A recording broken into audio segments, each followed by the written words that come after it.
Ibihe byiza nshuti bakunzi ba HPTV Rwanda ni by'agaciro kwa mukomeje kubana natwe hano. Turabashimiye mwamaze gukora subscribe ndetse namwe mutarayikora mwayikora kugira ngo ibiganiro byiza dutambutsa hano ndetse n'amakuru agezweho bijya bibageraho kandi ku gihe. Nge nitwa Ruben Masengesho nje kubagezaho amakuru agezweho muri aya masaha. Turaza kubakira ku ngingo nkuru z'amakuru ari kuvugwa mu Rwanda ndetse no hanze yarwo. Turaza guhera mu Rwanda tubabwire yuko mu karere ka Rutsiro yiyahuye nyuma yo kubuza umugore we gutunga telefone akamutsembera. Turaza kubabwira ko Minisitiri w'Intebe yaburiye abacuruzi ba rusahurira mu nduru bahengera ibiciro by'ibikomoka kuri peteroli bizamutse nabo bakazamura ibiciro uko biboneye. Muri Kenya ngo ni hanze y'u Rwanda twabwira ko umuyobozi yafatanwe amafaranga asaga miliyoni 735 amafaranga y'u Rwanda mu rugo rwe ndetse no mu modoka ye. Umunyamerika wanduye Ebola muri RDC yakize. Naho kandi ngo Amerika irashaka gukoresha imitungo ya Iran mu kwishyura ibyangijwe n'intambara. Izo nizo ngingo tugiye kwakira amakuru yacu, reka tuze tuyarambura.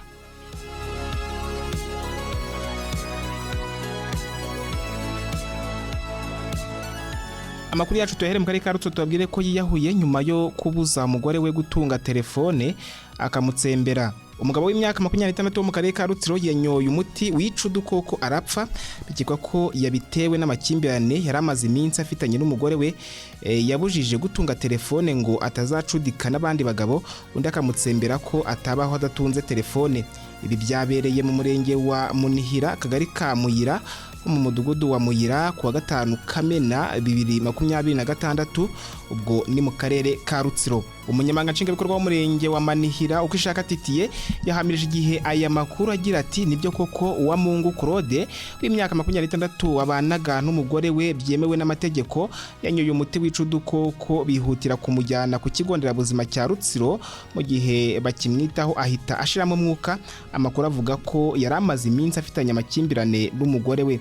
Yakomeje agira ati aya makimbirane yakomotse ku kuba yaramugiriye inama yo kubaho adatunze telefone kugira ngo atagirana umubano n'abandi bagabo mu kumufuhira amurinda guhura n'abandi. Gitifu kwishaka kuri we asanga ibyakozwe n'uyu mugabo ari ubujiji bwo kutumva ko ubuzima buruta ibindi, agahitamo kubwiyambura. Yaboneyeho gusaba abaturage ko igihe bafitanye ikibazo bakwegera ubuyobozi cyangwa bakajya mu mategeko aho gufata icyemezo kigayitse cyo kwiyambura ubuzima.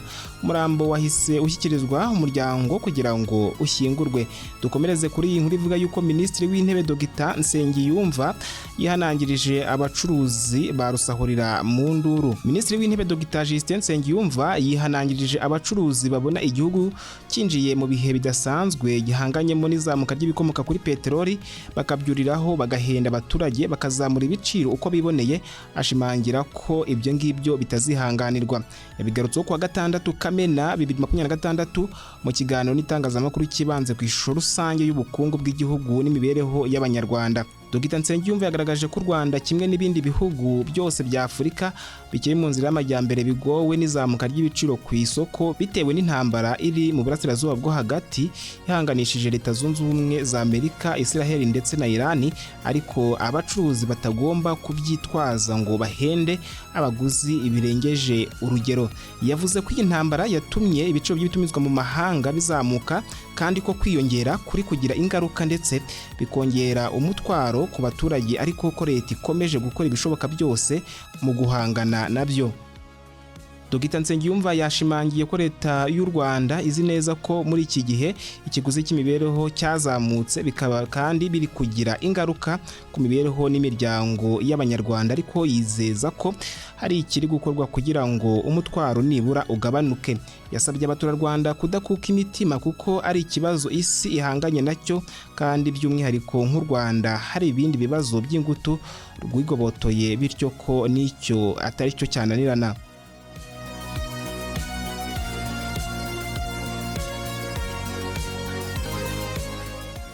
Amakuru yacu tuyakomeza hanze y'u Rwanda tubabwire ko muri Kenya umuyobozi yafatanwe amafaranga asaga miliyoni 735 amafaranga y'u Rwanda mu rugo rwe ndetse no mu modoka ye.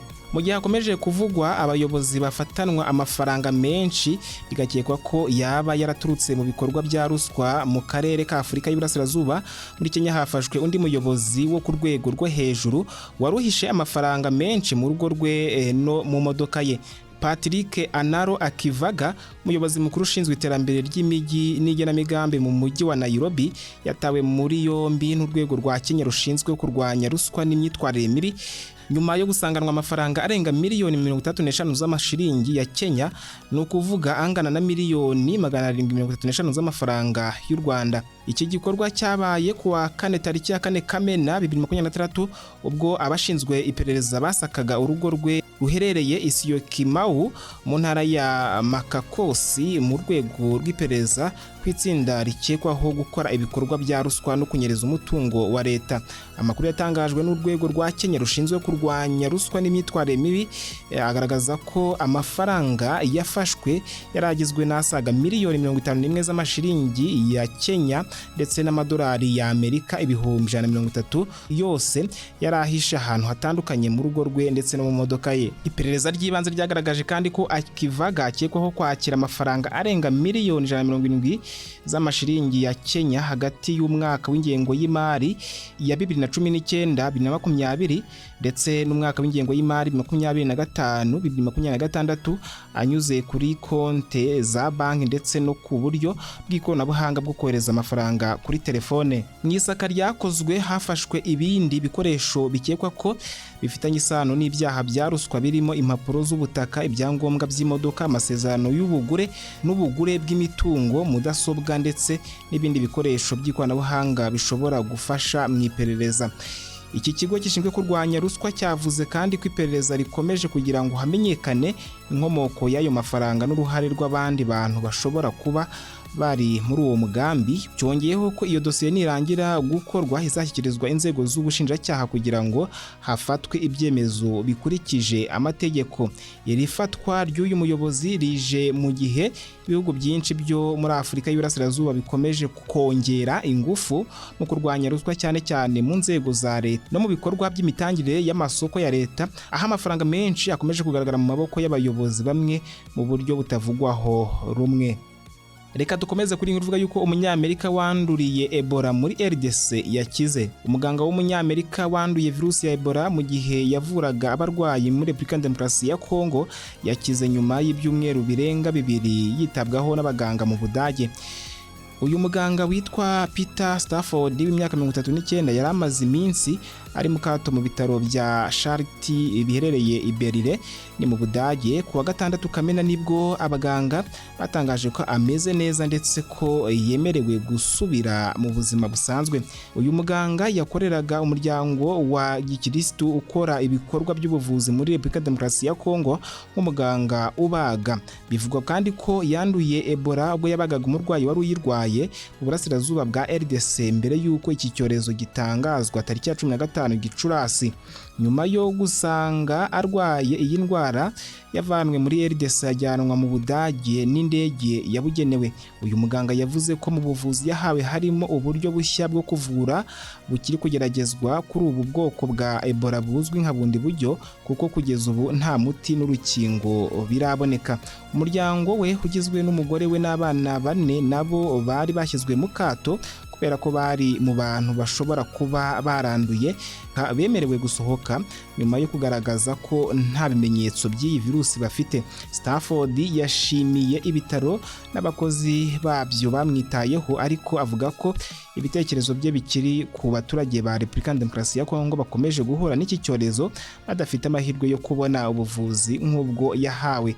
Nubwo uyu muganga yakize, RDC irutse gutangaza ko abantu 448 bamaze kwandura, barimo 46 bapfuye. Uganda yo imaze kwemeza ko abantu 19 banduye, naho abandi 2 bamaze guhitanwa n'iki cyorezo. Amakuru yacu agezweho muri aya masaha ni munyemere tuyasoreze kuri iyi nkuru ivuga yuko Amerika ishaka gukoresha imitungo ya Iran mu kwishyura ibyangijwe n'intambara.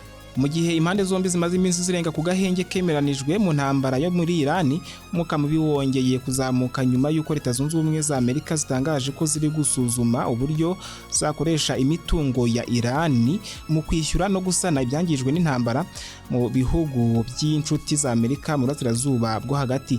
Ibyo bitangajwe nyuma y'uko muri iki cyumweru Iran yongeye kugaba ibitero bya misile na drone muri Kuwait ndetse na Bahrain, ni nyuma y'uko Amerika nayo yari yahanuye drone za Iran zerekezaga hafi y'umuhora wa Hormuz. Reuters yatangaje ko amakuru ava muri Amerika yemeza ko Minisitiri w'Imari muri Amerika Scott Bessent yamaze gutanga amabwiriza yo kubarura no kugena agaciro k'ibyangijwe n'ibitero bya Iran yagabye ku bihugu by'inshuti za Amerika mu burasirazuba bwo hagati. Amerika kandi iri gutekereza gukoresha imitungo ya Iran yafatiriwe cyangwa indi ishobora kugerwaho mu gusana ibyo byangijwe ndetse no kwishyura ibindi bishobora kuzangizwa n'ibitero Iran yakomeza kugaba kuri ibyo bihugu mu gihe kiri imbere. Ibi bibaye nyuma y'umunsi umwe Mohsen Razi, umwe mu bajyanama b'umuyobozi w'ikirenga wa Iran, atangaje ko amasezerano y'amahoro hagati y'ibihugu byombi ashobora kugerwaho gusa ari uko Amerika ibanje kurekura miliyari 24 z'amadolari y'Amerika zafatiriwe za Iran. Nshuti bakunzi ba HPTV Rwanda, naha dusoje amakuru yaragezweho muri aya masaha. Reka tubashimire kwa mukomeje kubana natwe mu bihe bitandukanye.